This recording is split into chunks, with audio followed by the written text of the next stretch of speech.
ప్రతి రైతు ఈ క్రాప్ నమోదు ప్రక్రియను తప్పనిసరిగా చేసుకోవాలని, పంటల గిట్టుబాటు ధరలకు ప్రభుత్వ కొనుగోలు కేంద్రాలను సంప్రదించాలని శ్రీకాళహస్తి అగ్రికల్చరల్ డివిజనల్ అధికారి రమేష్ రెడ్డి కోరారు. మార్చి 6వ తేదీన ఈ క్రాప్ నమోదుకు చివరి తేదీ కనుక ప్రతి రైతు తమ పంటను నమోదు చేసుకుని ప్రభుత్వం ఇచ్చే సబ్సిడీ పథకాలు, ఇతర సౌకర్యాలు సద్వినియోగం చేసుకోవాలని సూచించారు. శ్రీకాళహస్తి వ్యవసాయ డివిజన్ పరిధిలో ఈ క్రాప్ నమోదు ప్రక్రియ శరవేగంగా సాగుతోంది. మరోవైపు తూర్పు మండలాల్లో పంటల ఒబ్బిళ్లు ముమ్మరంగా సాగుతున్నాయి. పంటలు చేతికి వస్తున్న రైతన్నలు గిట్టుబాటు ధరల కోసం ఎదురు చూస్తున్నారు. ఈ నేపథ్యంలో అన్నదాతలకు వ్యవసాయ శాఖ అధికారులు పలు సూచనలు చేస్తున్నారు. మార్చి 6వ తేదీన ఈ క్రాప్ నమోదుకు చివరి తేదీ కావడంతో గ్రామాల్లో రైతులు సాగు చేసిన పంట వివరాలను ఈ క్రాప్లో నమోదు చేస్తున్నారు. ఇప్పటికే 80% పైగా ఈ క్రాప్ నమోదు పూర్తి కాగా మిగిలిన రైతుల వివరాలను కూడా ఈ క్రాప్లో నమోదు చేస్తున్నారు. ఈ క్రాప్ నమోదు కాకపోతే రైతులు తీవ్రంగా నష్టపోయే పరిస్థితి నెలకొని ఉంది. ఈ క్రాప్ నమోదు వల్ల ప్రభుత్వం రైతులకు ప్రోత్సాహకర పెట్టుబడి కింద ఇస్తున్న పీఎం కిసాన్ నిధులు కానీ, రాష్ట్ర ప్రభుత్వం ఇచ్చే పెట్టుబడి నిధులు కానీ లభించే పరిస్థితి ఉండదు. అలాగే ప్రకృతి వైపరీత్యాల వల్ల పంటలు నష్టపోయిన పరిహారమూ లభించదు.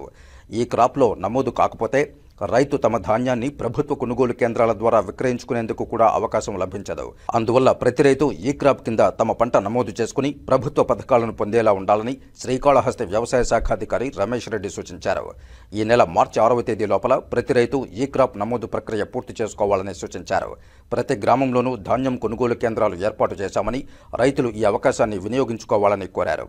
ప్రభుత్వం వరి ధాన్యానికి క్వింటాల్కు 2,340 రూపాయలు మద్దతు ధరగా అందిస్తోందని, 75 కేజీల బస్తాకు 1,740 రూపాయలు అందిస్తున్నట్లు తెలిపారు. నిబంధనల ప్రకారం ధాన్యం తేమ 14% ఉండాలని, శుద్ధి చేసిన నాణ్యమైన ధాన్యానికి ధర లభిస్తుందని తెలిపారు. రైతులు తమకు మంచి ధర లభిస్తే బయట మార్కెట్లో కూడా విక్రయించుకోవచ్చని సూచించారు. అవసరమైన రైతులు స్థానిక వ్యవసాయ అధికారులను సంప్రదించి మంచి గిట్టుబాటు ధరలు పొందాలని సూచించారు. పంట నమోదు కార్యక్రమం జరుగుతుంది. అది 6వ తేదీ లాస్ట్ డేటు.